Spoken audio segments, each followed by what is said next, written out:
Le 21 mars 2024, les équipes du consortium du projet Prépa Apprentissage piloté par le 3CA BTP se sont retrouvées au BTP CFA Occitanie de Montpellier pour faire le bilan de la période 2019-2023 de cette initiative du ministère du Travail. Il y a 4 ans, le 3CA BTP était sélectionné par le ministère du Travail pour son projet Prépa Apprentissage appelé Démarre ta story BTP.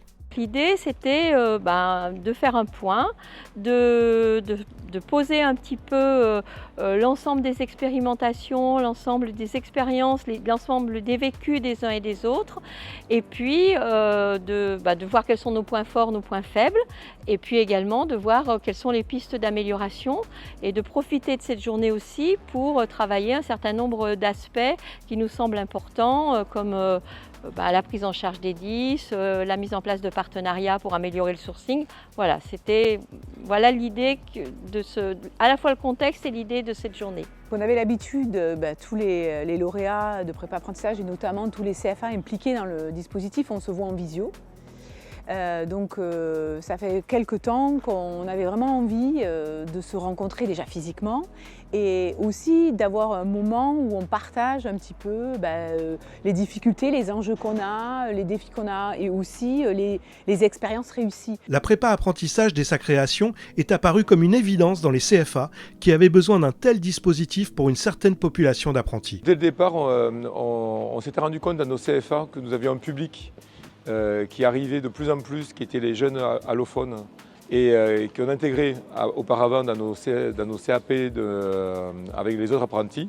Mais du coup, les formateurs avaient de grandes difficultés avec eux, puisqu'ils ne pouvaient pas faire la même chose qu'avec un apprenti qui sortait de collège de chez nous, notamment du point de vue de la langue.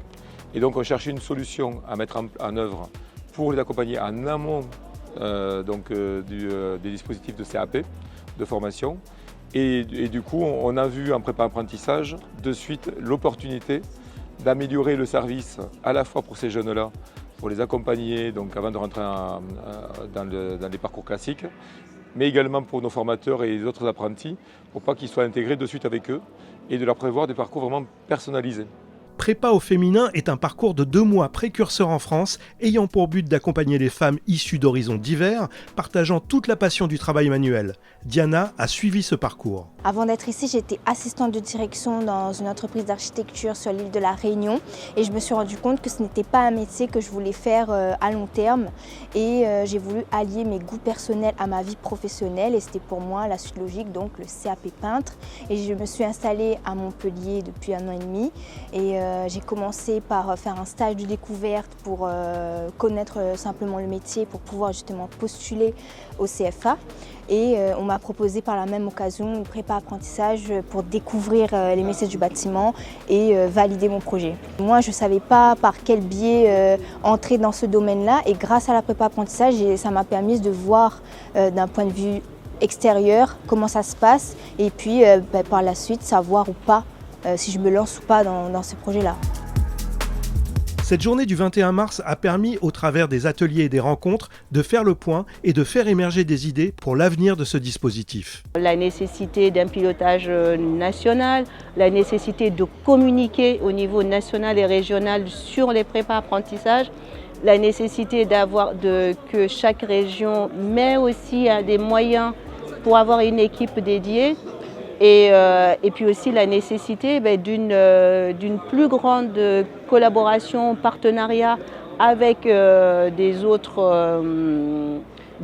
entités qui reçoivent ce public pour qu'ensemble, il y a un travail de fond qui soit mené. Sur les jeunes qui sortent, en fait, on a 53% des jeunes qui signent un contrat d'apprentissage.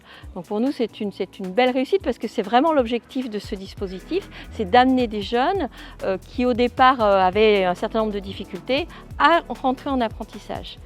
Et là maintenant on est suffisamment avancé dans l'évolution du dispositif pour dire que, en plus de ça, ceux qui passent le diplôme l'obtiennent dans 71% des cas, ce qui est, compte tenu des situations que l'on peut rencontrer, plutôt très bon. La satisfaction, c'est de pouvoir aussi proposer un accompagnement vraiment adapté, le retour des bénéficiaires, le retour des entreprises, la reconnaissance des partenaires.